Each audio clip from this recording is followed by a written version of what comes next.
Bismillahirrahmanirrahim. Assalamualaikum warahmatullahi wabarakatuh. Selamat berjumpa kembali dengan Bapak. Semoga kita selalu diberikan kesehatan dan semoga selalu ada dalam perlindungan Allah Subhanahu wa taala. Pada kesempatan ini Bapak akan menyampaikan materi tema 1, subtema 1, yaitu masih tentang organ gerak hewan, pembelajaran kelima. Sebelum kegiatan pembelajaran ini dimulai, Bapak mengajak kalian untuk berdoa terlebih dahulu. Bismillahirrahmanirrahim. Rabbi zidni ilma warzuqni fahma. Rabbi shrah li sadri wa yassir li amri wahlul 'uqdatam min lisani yafqahu qawli. Ya Fatahu ya Alim birahmatika ya arhamar rahimin. Alhamdulillah. Semoga kegiatan pembelajaran kali ini diberikan kelancaran dan semoga apa yang Bapak sampaikan dapat kalian pahami dengan mudah. Baiklah anak-anak, langsung saja pada pembahasan materinya. Pada pembelajaran kelima ini, yang pertama kita diajak untuk mengamati bersama. Nah, kalian bisa melihat di buku halaman 41. Nah, di situ ada gambar Edo yang sedang berlari-lari atau sedang bermain dengan seekor siput dan seekor kelinci. Di bawah kandang kelinci, Edo melihat seekor siput yang sedang berjalan perlahan. Edo pun mengambilnya. Kelinci dan siput sama-sama hewan, tetapi gerakannya kok berbeda ya? Kelinci bergerak lincah, berlari dan meloncat, sedangkan siput bergerak sangat pelan. Mengapa bisa begitu ya? Nah, itu kata si Edo. Kita amati bersama ya perbedaan antara kelinci dan siput. Nah, kalau dari segi ukuran tubuhnya kita juga pasti sudah tahu ya bahwa kelinci itu memiliki tubuh yang lebih besar daripada siput. Namun apakah hanya ukuran tubuhnya saja? Nah, tentu tidak ya. Masih banyak karakteristik dari kelinci dan siput ini yang berbeda ya. Karakteristik yang pertama, karakteristik kelinci itu adalah vertebrata, sedangkan siput avertebrata. Maksudnya apa? Vertebrata itu adalah sebutan untuk hewan yang memiliki tulang belakang. Nah, sedangkan avertebrata itu adalah sebutan untuk hewan yang tidak memiliki tulang belakang. Nah, itu artinya bahwa kelinci ini merupakan salah satu contoh dari hewan yang memiliki tulang belakang, dan siput adalah salah satu contoh dari hewan yang tidak memiliki tulang belakang. Karakteristik yang kedua, gerakan kelinci lincah dan cepat. Nah, sedangkan siput gerakannya lambat ya. Nah, yang ketiga, kelinci berpindah tempat dengan berlari, berjalan, dan meloncat. Sedangkan siput berpindah tempat seolah merayap dan lama. Karakteristik yang keempat, tubuh kelinci dipenuhi oleh bulu-bulu. Nah, sedangkan siput tubuhnya dilindungi oleh cangkang. Yang kelima, kelinci berkembang biak dengan cara beranak atau melahirkan. Nah, sedangkan siput berkembang biak dengan cara bertelur ya. Ciri-ciri dari hewan avertebrata diantaranya susunan syarafnya berada di perut. Nah, memiliki rangka luar yaitu cangkang ya, dan otaknya tidak terlindungi oleh rangka ya. Contoh dari hewan avertebrata ini diantaranya siput, serangga, cacing, ubur-ubur, cumi-cumi, dan lain-lain ya. Selanjutnya, ayo kita amati organ gerak dari siput. Nah, di sini ada tabel hasil pengamatan terhadap siput. Nah, Nomor 1, nama hewannya siput, nama organ geraknya kaki perut dengan bentuk pipih dan lebar. Oh, berarti memang siput itu punya kaki ya, tetapi namanya adalah kaki perut dan bentuknya pun pipih, tidak seperti kelinci ya, dan bentuknya juga lebar. Kalau kelinci itu kan panjang ya. Fungsi utama kaki perut pada siput adalah untuk bergerak dan berpindah tempat. Jadi sebetulnya hampir sama ya fungsi dari organ gerak siput maupun hewan lain juga ya, meskipun bentuk kakinya berbeda tapi fungsinya hampir sama, yaitu untuk bergerak dan berpindah tempat. Hanya saja tadi yang membedakan, kalau hewan yang lain itu bisa bergerak dan berpindah tempat dengan cepat, kalau siput itu memerlukan waktu yang sangat lama ya. Ya, tadi itu Bapak sudah memberikan contoh pengamatan terhadap hewan avertebrata. Nah, di sini juga kalian diminta untuk mengamati hewan avertebrata apa saja yang ada di sekitar rumah ya. Nah, di sini Bapak sudah memberikan contoh hewannya, yaitu belalang, cacing, ubur-ubur. Nah, sebetulnya ubur-ubur sih tidak ada ya, tidak ada di kita karena kita daerah pegunungan ya. Nah, kalian boleh mengganti dengan hewan yang lain ya. Yang jelas kalian coba amati dan minimal sebutkan 5 hewan avertebrata yang ada di sekitar rumah kalian. Nah, setelah kalian menyebutkan nama-nama hewannya, kalian sebutkan juga nama organ gerak dari hewan tersebut. Lalu cari tahu fungsinya ya, fungsi dari organ gerak hewan yang kalian sebutkan nanti itu adalah untuk apa ya. Untuk kegiatan yang kedua, kita diajak untuk membaca ya. Nah, mari kita bersama-sama membaca cerita tentang siput bukan hewan lemah. Nah, teman-teman bisa melihat cerita tersebut di halaman 44 ya, buku tema 1 kelas 5. Sekarang kalian simak dulu, nanti setelah Bapak membaca kalian baca sendiri. Siput bukanlah hewan lemah. Siput menurut sebagian orang dianggap sebagai hewan yang lamban dan menjijikkan.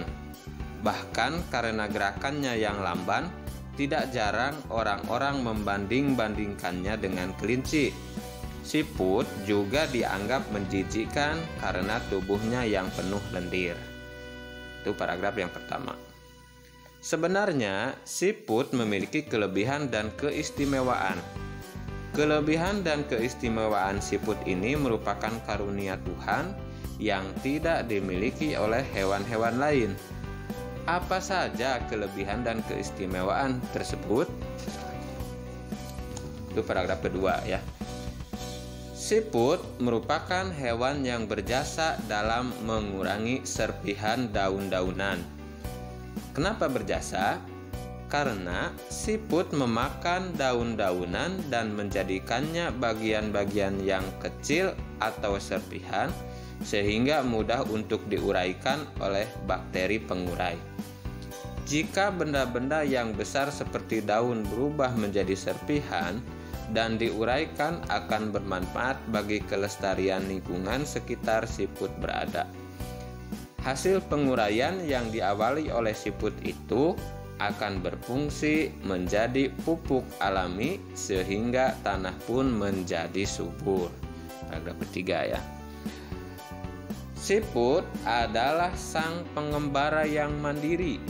Meskipun siput berjalan lamban, namun siput memiliki stamina yang sangat bagus. Daerah pengembaraan siput pun sangat luas. Pengembaraan siput dimulai sejak siput menetas. Setelah menetas, siput langsung mandiri. Siput tidak lagi terikat dan bergantung pada induknya. Nah, itu paragraf keempat ya. Siput memiliki pertahanan diri yang baik dalam beradaptasi dengan lingkungan dan mempertahankan diri dari serangan predator. Meskipun tubuhnya lunak, namun tubuh siput memiliki lendir. Lendir ini berfungsi sebagai minyak pelumas dan pelindung bagi tubuhnya ketika berjalan di permukaan. Jalan sekasar apapun dan seterjal apapun akan mudah dilalui tanpa tubuhnya terluka.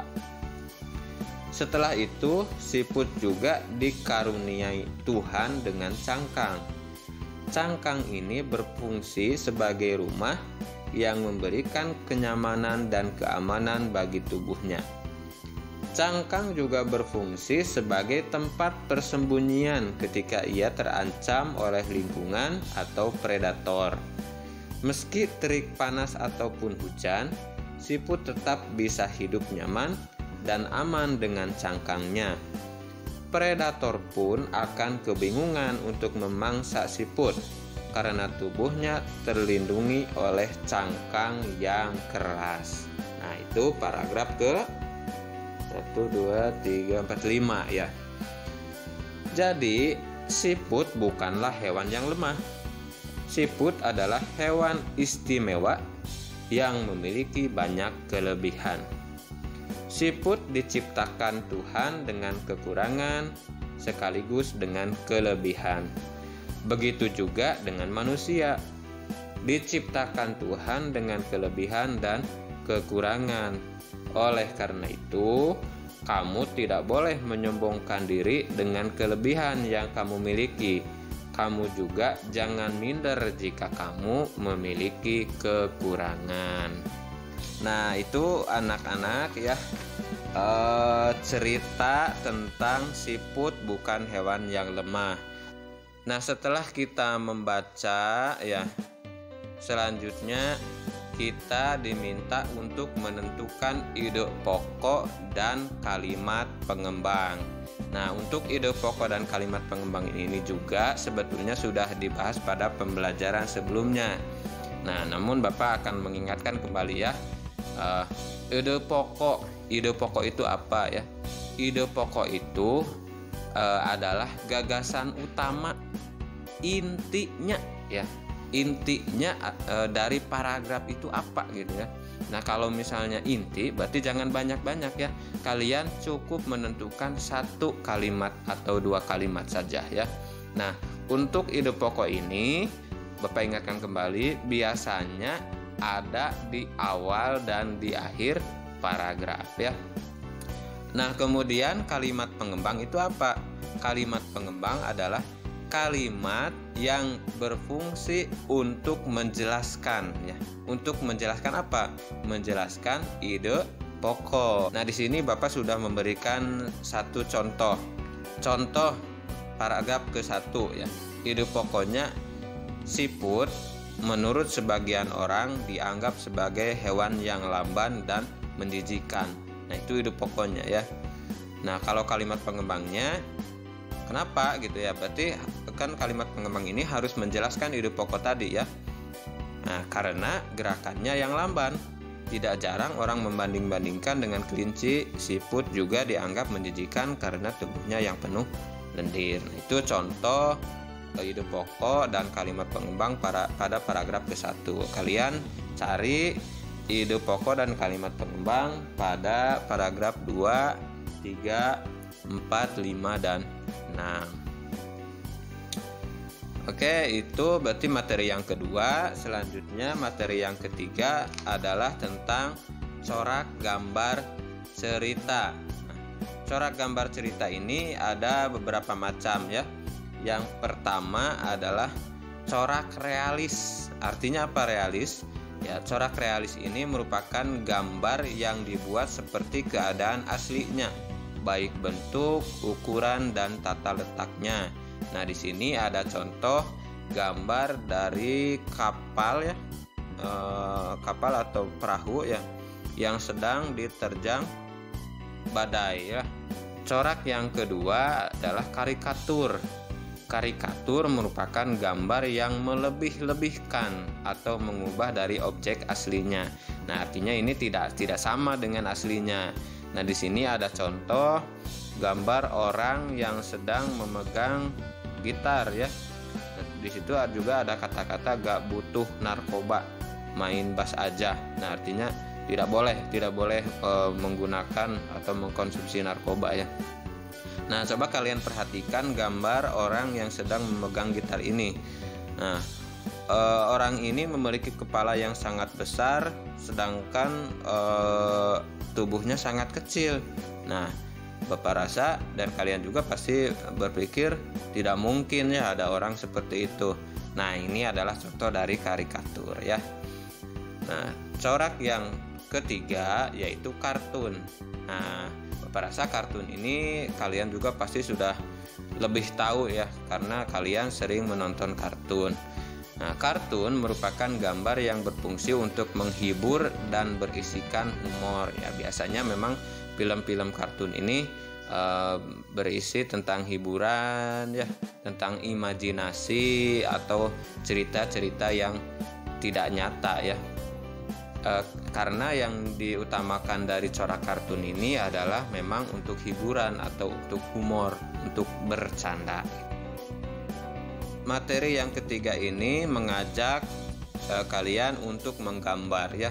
Nah, tugasnya berarti sekarang coba kalian buat gambar dengan tema siput bukan hewan yang lemah ya. Nah, teman-teman dapat melihat salah satu corak gambar. Artinya kalian pilih salah satu corak gambar saja.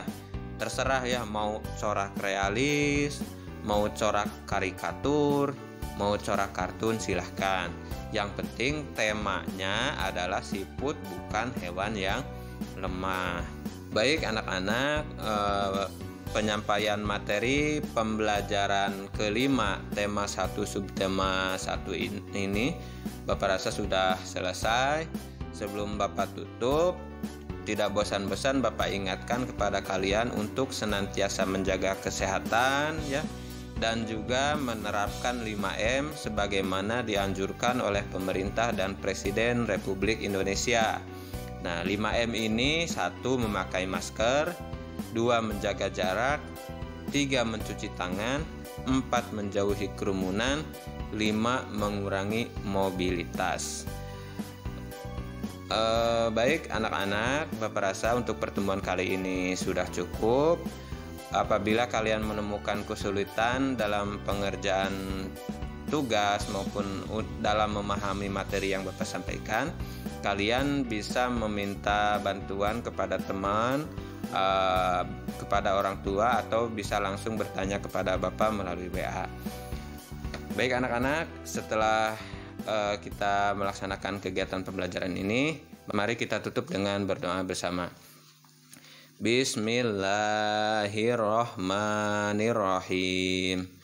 Subhanakallahumma wa bihamdika asyhadu an la ilaha illa anta astaghfiruka wa atubu ilaik. Walhamdulillahirabbil alamin. Wassalamualaikum warahmatullahi wabarakatuh.